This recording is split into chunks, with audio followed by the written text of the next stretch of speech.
আপনি কি জানেন আপনার স্কিন কেয়ার প্রোডাক্টটা সবথেকে ভালো কখন কাজ করে?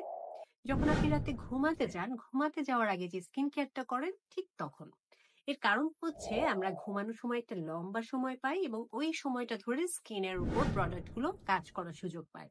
এছাড়া ঘুমানোর সময় আমাদের টেম্পারেচারটা ইনক্রিজ হয় এবং প্রোডাক্টটা পেনিট্রেশনের সুযোগ পায়। এবং মোস্ট ইম্পর্টেন্টলি এই সময় কোনো রোদ থাকে না, যার দরুন এন্টি এজিং বলেন, ট্রিটমেন্ট বলেন, এই প্রোডাক্ট গুলো খুব সুন্দরভাবে স্কিনে কাজ করার সুযোগ পায়, স্কিনটাকে রিজুভিনেট করতে সাহায্য করে।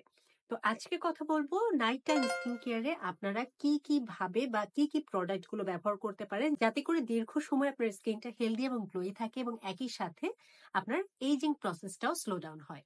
This is Sajia Tony. Welcome back to my channel Style with me by Sajia, and today without any further ado let's get started. Number 1, রাতে ঘুমাতে যাবার আগে ডাবল ক্লেন্সিংটা হাইলি রেকমেন্ডেড। মানে হচ্ছে আপনি সারাদিন মুখে যত সানস্ক্রিন অ্যাপ্লাই করেছেন, মেকআপ অ্যাপ্লাই করেছেন, প্রোডাক্ট অ্যাপ্লাই করেছেন, সবকিছু আপনাকে দূর করে তারপরেই নাইট টাইম স্কিন কেয়ার করতে হবে। এখন যাদের স্কিন অ্যাকনি প্রোন তাদের জন্যও এবং যাদের স্কিন অ্যাকনি প্রোন না তাদের জন্যও ক্লিনজিং অয়েলটা একটা খুব ভালো অপশন, কারণ অয়েলকে ডিসলভ করে। তো আমাদের পোর্স এর ভিতরে যে তেল জমে থাকে সেটাকে ডিসলভ করার জন্য ক্লিনজিং অয়েলটা খুব ভালো একটা অপশন। সেটা দিয়ে মুখটাকে পরিষ্কার করে তারপর একটা মাইল্ড জেন্টল ফেস ওয়াশ দিয়ে মুখ ধুয়ে আমরা আমাদের স্কিন কেয়ারটা শুরু করব। এখন অনেকে বলতে পারেন যে আপু আমি মেকআপ করি না, বাইরে যাই না, বাসাতেই থাকি, শুধু সানস্ক্রিন অ্যাপ্লাই করি, তাহলে আমাদেরকে ক্লিনজিং অয়েলটা ইম্পর্টেন্ট? আসলে ক্লিনজিং অয়েলের পরিবর্তে আপনারা মাইসেলার ওয়াটারও চাইলে ব্যবহার করতে পারেন। It completely depends on you, but double cleansing করাটা খুবই ভালো একটা প্র্যাকটিস। টিপ নাম্বার 2 হচ্ছে হাইড্রেটিং টোনার। যাদের স্কিন একটু ড্রাই, ডিহাইড্রেটেড এবং যাদের স্কিনে হচ্ছে এইজিং প্রসেসটা আসতে শুরু করেছে, স্কিনটা একটু ম্যাচিওর 35 প্লাস, 40 প্লাস, তাদের জন্য হাইড্রেটিং একটা টোনার ইম্পর্টেন্ট। এটা ভালো কাজ করে, বাট এটা স্কিপ করতে চাইলে করতে পারেন, কোনো ম্যান্ডেটরি স্কিন কেয়ার স্টেপ না, বাট টোনার দিলে একটা হাইড্রেশনের স্টেপ বুস্ট আপ হয়। একটা হাইড্রেটিং পেপটাইড যুক্ত ভালো কোনো টোনার এরপরে অ্যাপ্লাই করতে পারেন। নাম্বার 3 হচ্ছে খুবই গুরুত্বপূর্ণ, সেটা হচ্ছে সিরাম অ্যাপ্লিকেশনের প্রসেস। এখন সিরামের এই পর্যায়ে আমরা কি কি সিরাম ব্যবহার করতে পারি? যাদের স্কিনে অ্যাক্টিভ অ্যাকনি আছে, যাদের স্কিন ব্যারিয়ারটা কিছুটা ড্যামেজড, যাদের স্কিনে অ্যাকনিটা চলে গেছে কিন্তু অ্যাকনি মার্কস আছে, সব থেকে বড় কথা হচ্ছে যাদের স্কিনটা ডিহাইড্রেটেড, ডাল, তাদের জন্য স্নেল মিউসিন যুক্ত একটা এসেন্স ব্যবহার করতে পারেন এই পর্যায়ে। Snail mucin essence skin barrier ভালো করতে সাহায্য করে, একই সাথে অ্যাকনি প্রোন স্কিন, অ্যাকনি চলে গেছে, স্পট আছে, এই ধরনের স্কিনের জ্বালা পোড়াটাকে দূর করতে সাহায্য করে, স্কিনের ব্যালেন্সটা, পিএইচ এর ব্যালেন্সটাকে বজায় রাখে। এটা একটা ভালো প্র্যাকটিস এসেন্স ব্যবহার করাটা। বাট এটাও আমি বলবো না যে সবারই ব্যবহার করতে হবে, ম্যান্ডেটরি কোনো স্টেপ, বাট করতে পারলে ভালো। এরপরে চলে যাচ্ছি আমরা সিরামে। সিরামের কি কি অপশন থাকতে পারে? রাতের বেলার স্কিন কেয়ারে আমি সিরামের জন্য দুইটা অপশনই বলবো, সেটা হচ্ছে either peptide or retinol. Peptide serum ব্যবহার করবেন তারা যাদের স্কিনে রেটনলটা স্যুট করে না, যাদের স্কিন খুব highly sensitive but ageing process আসতে শুরু করেছে, যাদের স্কিনে খুব অ্যাক্টিভ অ্যাকনি আছে, ক্ষত আছে, রেটনল ব্যবহার করতে পারছেন না, তারা ব্যবহার করতে পারেন। যাদের স্কিনে রেটনল দিলে খুব জ্বালা পোড়া করে তারা ব্যবহার করতে পারেন। পেপটাইডও খুবই ভালো একটা অল্টারনেটিভ অফ রেটনল সিরাম। আর যাদের স্কিনে রেটনল স্যুট করে, যাদের স্কিনে এইজিং আসতে শুরু করেছে, ডেফিনেটলি আপনারা চাইলে রেটনল ভালো কোনো ব্র্যান্ডের সিরাম ব্যবহার করবেন। পার্সেন্টেজ লো থেকে শুরু করবেন, আস্তে আস্তে আস্তে আস্তে পার্সেন্টেজটা বাড়াবেন। তারপরে চলে যাব আমরা স্কিন ময়শ্চারাইজেশনে। ময়শ্চারাইজারের ক্ষেত্রেও বাজারে প্রচুর ভালো ভালো কিছু ময়শ্চারাইজারের অপশন আছে।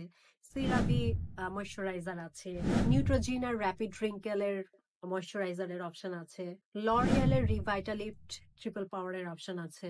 আপনার স্কিন টাইপ বুঝে, স্কিন কনসার্ন বুঝে, বাজেট বুঝে যে কোনো একটা ভালো ময়শ্চারাইজার এই পর্যায়ে অ্যাপ্লাই করতে পারেন। এখন অনেকে প্রশ্ন করবেন যে আপু তাহলে এক্সফোলিয়েশনটা কখন করব?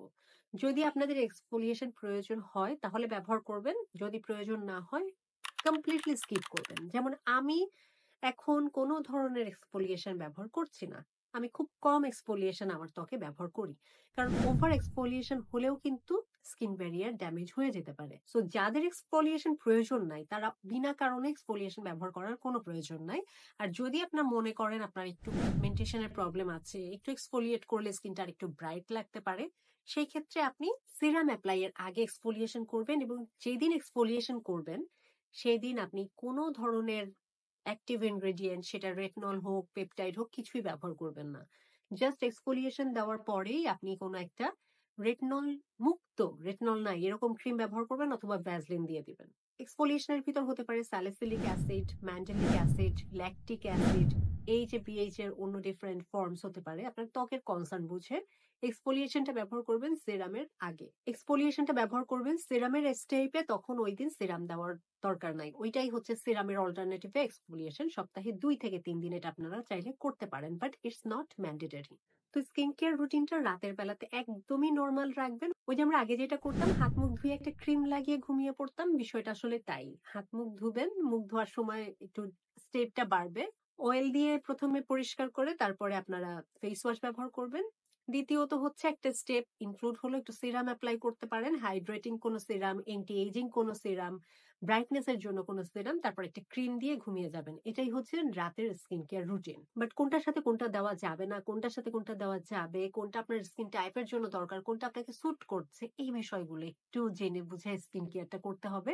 স্কিন কেয়ারটা হচ্ছে একটা বিজ্ঞান, এটা না বুঝে করলে আসলে হিতে বিপরীত হতে পারে। এবং যে কোনো ধরনের রং ফর্সাকারী, স্টেরয়েড যুক্ত, হেভি, বাজে, নন ব্র্যান্ডেড লোকাল প্রোডাক্ট থেকে 100 হাত দূরে থাকবেন। যে কোনো প্রোডাক্ট অবশ্যই অথেন্টিক কেনার চেষ্টা করবেন, ভালো পেজ থেকে কেনার চেষ্টা করবেন। যেগুলো বিষয় দেখে নিশ্চিত হওয়া যায় যে প্রোডাক্টটা অ্যাকচুয়াল বা অরিজিনাল, ওইগুলো দেখে প্রোডাক্ট অ্যাপ্লিকেশনের চেষ্টা করবেন। নকল, ভুয়া, নন ব্র্যান্ডেড লোকাল প্রোডাক্ট এগুলো স্কিনের ভালোর থেকে খারাপই বেশি করে থাকে, এগুলো থেকে দূরে থাকবেন। আর চেষ্টা করবেন স্ক্রিন টাইমটা রাতের বেলাতে যতটা সম্ভব কমিয়ে ফেলার জন্য, এবং রাতের ঘুমটা হচ্ছে সব থেকে গুরুত্বপূর্ণ হেলদি স্কিনের জন্য। আশা করি আজকে টিপস গুলো আপনাদের কাজে দিবে। আর কোনো কোয়েশ্চেন থাকলে আমার কমেন্ট সেকশনে লিখে জানাতে ভুলবেন না। That's all for today. See you on my next video. Till then, stay fine, stay safe, and spread awareness. Thanks for watching. Take care. Goodbye.